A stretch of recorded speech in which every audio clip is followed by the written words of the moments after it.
Well, g'day tubes, how's she hanging? Well, still not super good here, man. I really wish I could kick this cold. Holy crap. But anyways, slowly but surely, but man, everybody around here I've talked to has got something. It's pretty bad this year. But anyways, today we're just doing a little quickie for you because I'm just really not feeling like doing much. You know, I have been doing much. I shouldn't really be outside, but anyways, just got back in. But anyways, we're looking at my new starter that I got for the tractor. That's it there.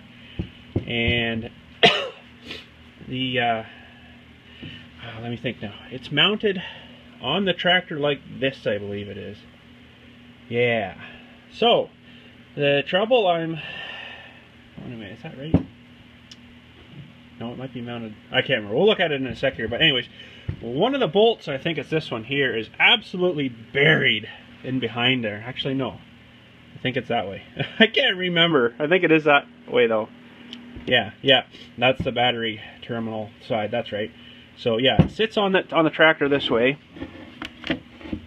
And this bolt back here is absolutely buried in behind the actual starter motor, which sits in here like this. And there's a bunch of hydraulic lines coming up here too, which is a real nightmare. So I'm looking at it, I'm thinking, how in the frig do you get that off of there? Buried.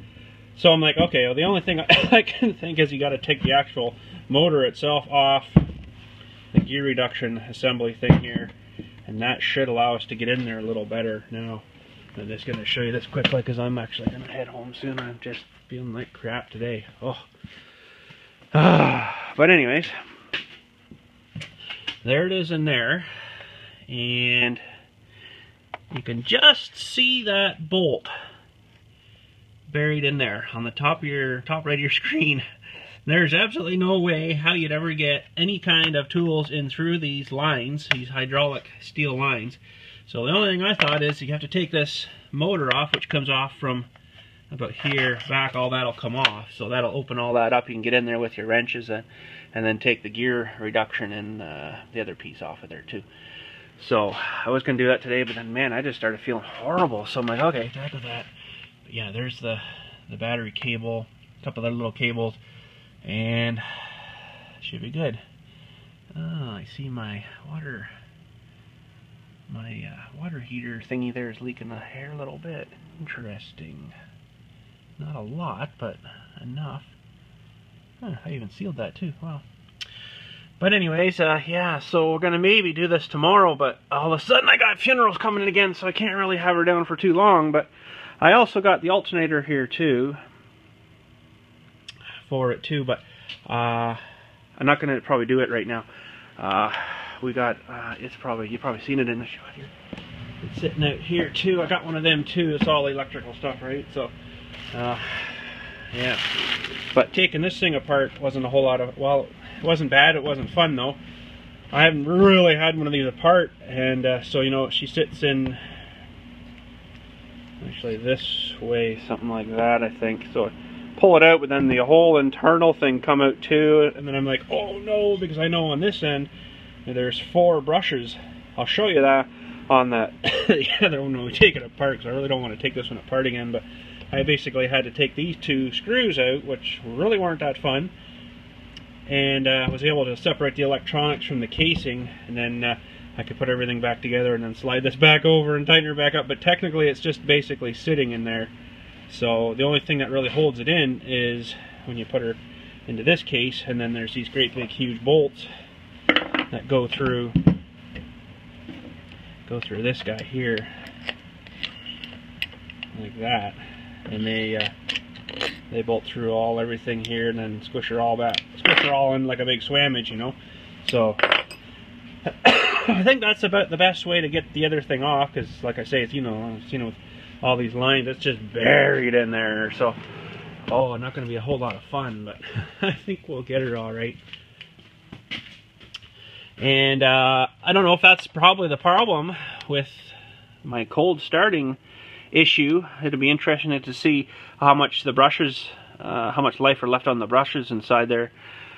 which are in the back corner side here, which I'm sure will all fall apart once we get her apart, but Yeah, lots of fun. So that, and probably wouldn't be a bad idea, oh crap, to replace maybe these the positive cable coming right out of the battery. The battery's right here, of course, and it kind of comes up through underneath here, snakes up through there, and then up and around and in.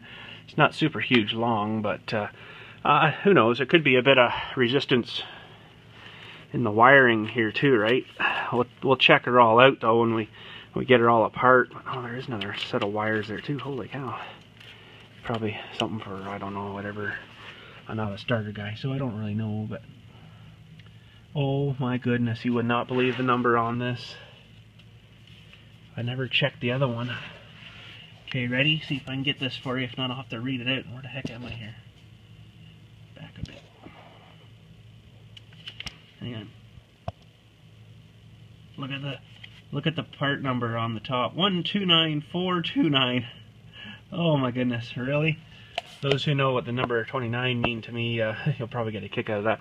I am going to do a video one day on this 29 number because a lot of you don't know what it is, but anyways, it's not really anything bad. It was just, you know, a number that's been cursed me for quite a few years.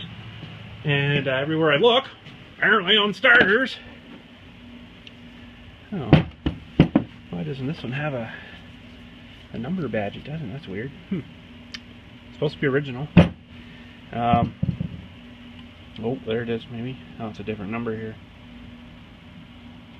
Yeah.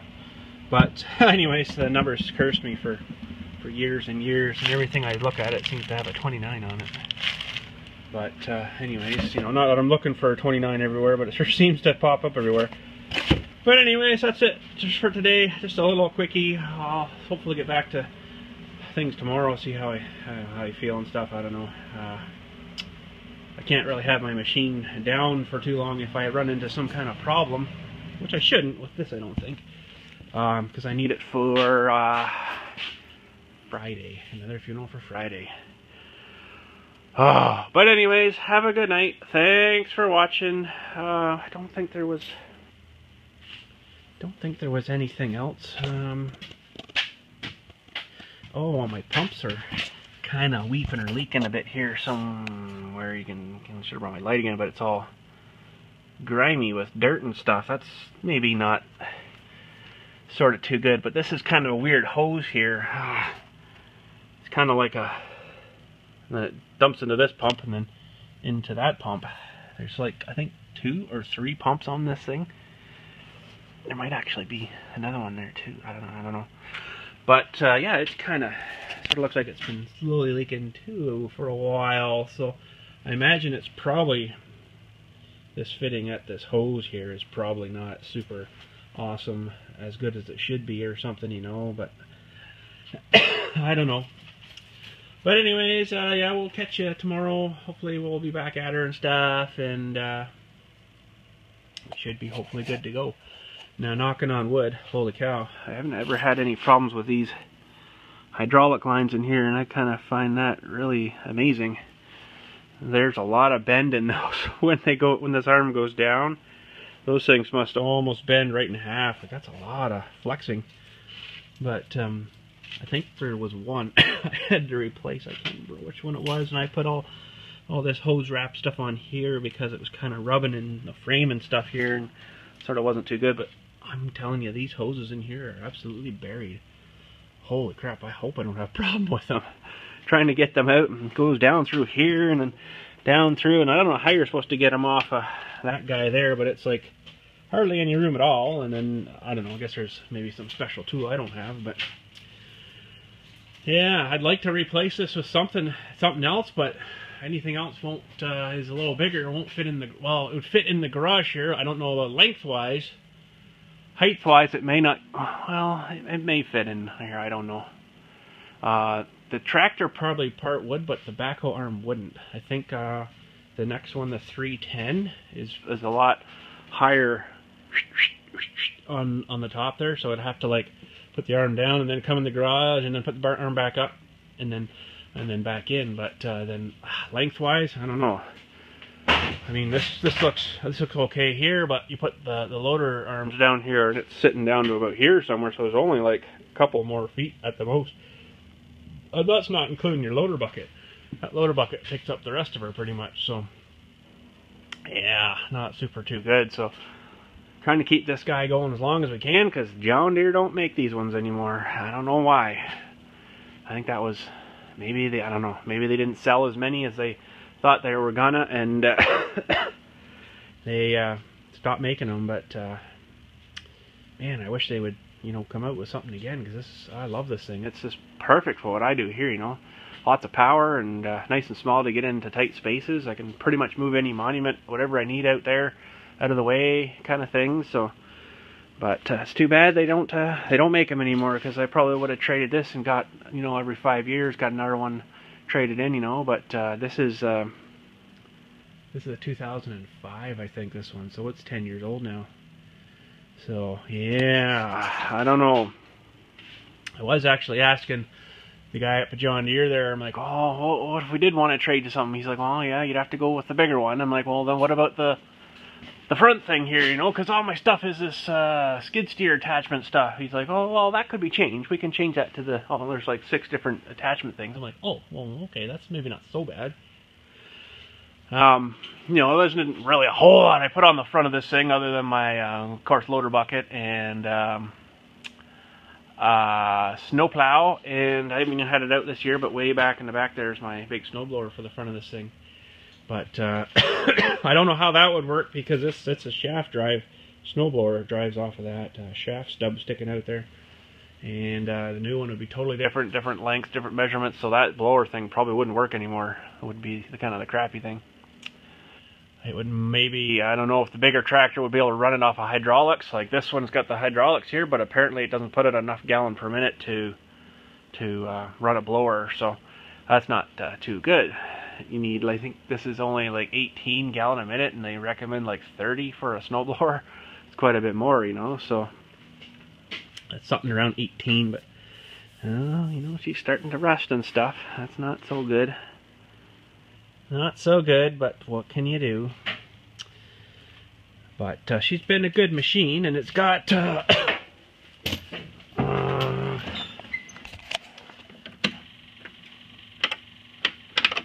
it's not going to show me, but almost 2,100 hours almost on it there. So it's going to need an oil change soon too. Oh man! But anyways, I'm going to hit her out. You guys have a good night. I should actually just look in this here for a second. Ah, if I can get this off. Hang on, I gotta put you down for a sec. Hold on, don't go nowhere. Ah, okay. Uh-oh. Uh-oh. Oh, that didn't just break. Oh, now. Oh, we're good. Crash test. So, not looking too bad in here. I'll probably clean all these up again. Oh no, it's still good.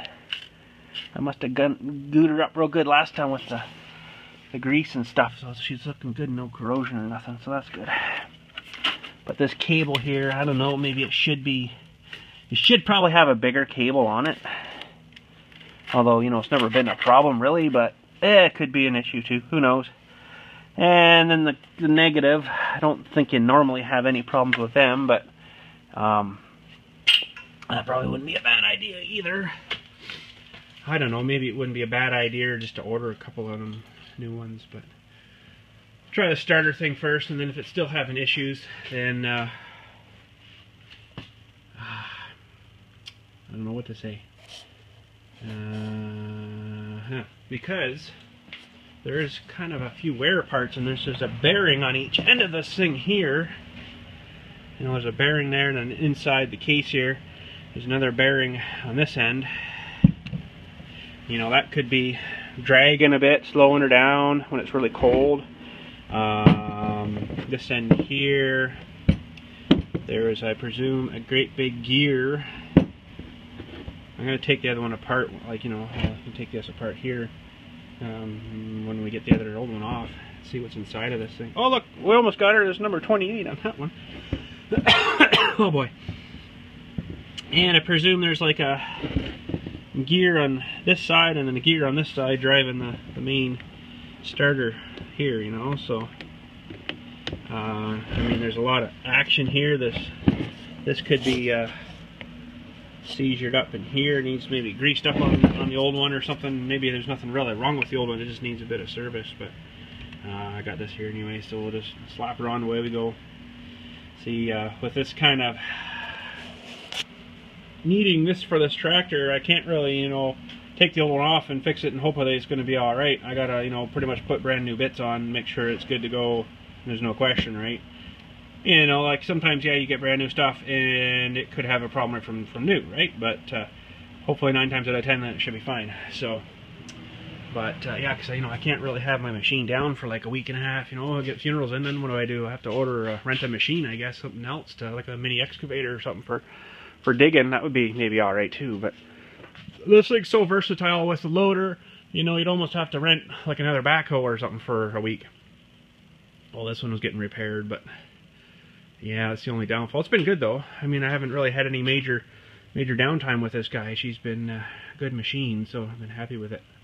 But we'll adjust and change the starter and see what we can do from there. But anyways, oh, this is a horrible cold.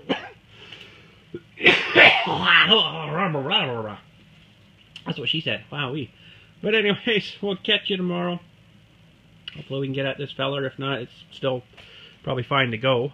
And we'll pop that one off. Hopefully that's the way I got to do her, and take the motor off, and then I should be able to get in there, I think, with the ratchet and get those big fellers off. It'd be kind of neat to look inside and see the ring gear on the engine too, for what I can, through that little bit of a hole that's going to open up when we push that starter off. But anyways, have a good night. Again, thanks for watching, and we shall catch you tomorrow.